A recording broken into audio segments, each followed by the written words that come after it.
Com a empresa, ens ha afectat que ens han obligat a tancar, que és un fet diferencial.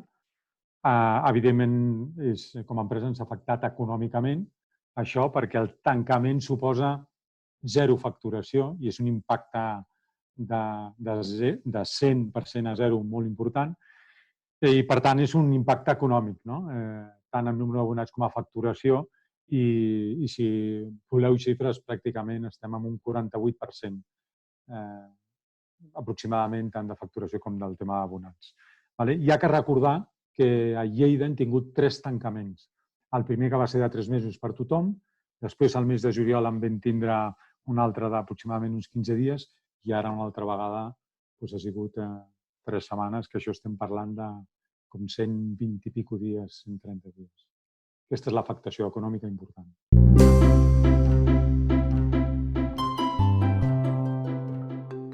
Per el que vam pensar al principi de tot a nivell de què gestionàvem o com gestionàvem la situació, era, tal com t'he dit, era un problema econòmic, i no només econòmic, sinó era la repercussió del tema econòmic. Era un tema de salut, era generar confiança. I generar confiança, per generar confiança en els que són els nostres clients, abonats, usuaris, primer de tot teníem que generar confiança en els nostres treballadors, a l'equip humà. I això va ser una mica difícil, però ho vam tindre que fer ràpid. I ho vam fer i ho hem continuat fent. Bàsicament és generar confiança. Al final el tema de generar confiança és el que genera després moviment econòmic. Això és l'economia en base a situacions que generen unes tendències, generen confiança, generen consum. Bàsicament era gestionar la confiança amb totes les derivades que això tot. Com ho vam fer? Primer generant coneixement de quina era la situació, perquè hi havia molta situació de dir moltes coses que podien ser o no. Aleshores anàvem a ser concrets i agafar informació, formar amb això a la gent per poder després que ho trasladessin als abonats. Perquè no és qüestió de que l'empresa comuniqui només, sinó que al final en el nostre sector la gent es confia i creu molt en el tècnic, la persona de recepció, la persona de direcció. Aleshores, era molt important generar confiança i formar el personal perquè donguessin confiança a l'abonat. Després, evidentment, que hem gestionat la part econòmica, que evidentment hem tingut que fer ERTOs, al principi li feia molta por al personal i després s'han donat compte que era com un salvavides, que no era de gust de ningú. També amb els proveïdors, al principi no va fer falta, però els següents tancaments vam tindre que parlar amb ells per veure com ho fèiem i realment hem tingut una bona resposta anant tots a una, que és un tema important. I també, evidentment, que és el gran tema amb les entitats financeres, que, bàsicament, ho hem pogut solucionar bé. No és que estigui molt satisfet d'algunes coses, però ja sabem el tema d'entitats financeres una mica com són. I després també hem gestionat el tema de fer inversions que després es puguin fer servir a futur, que és molt important. Hem invertit en tema de tecnologia, tant en un tema d'un programa com d'aplicacions a nivell de tema de reserves i que això també genera confiança en la gent, i una plataforma per poder fer classes en streaming i on demand, que ho hem fet nosaltres propi, és una mica un mix, que estem continuant desenvolupant i que va força bé.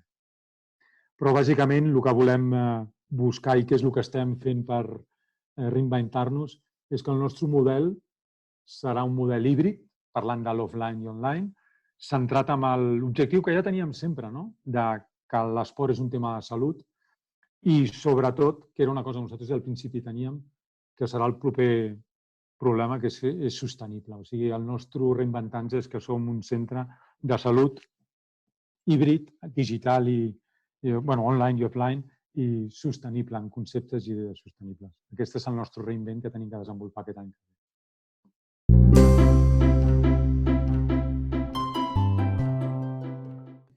El 2021 esperem i creiem que serà millor que el 2020.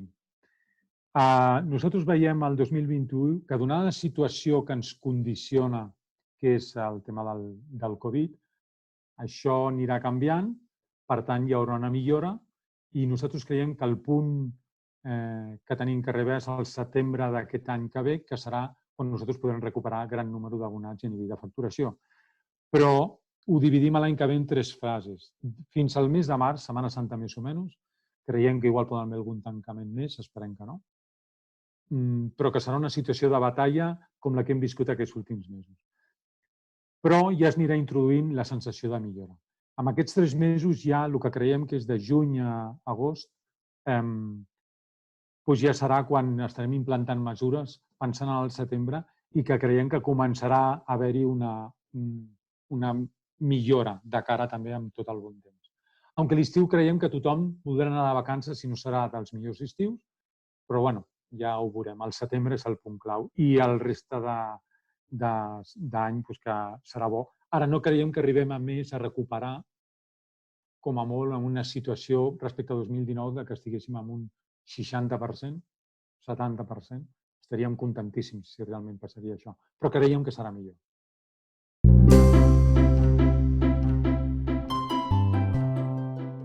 Recomanar sempre és molt difícil.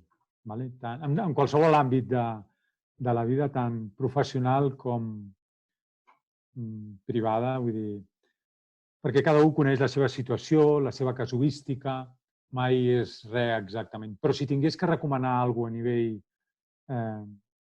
general, seria no quedar-se quiet.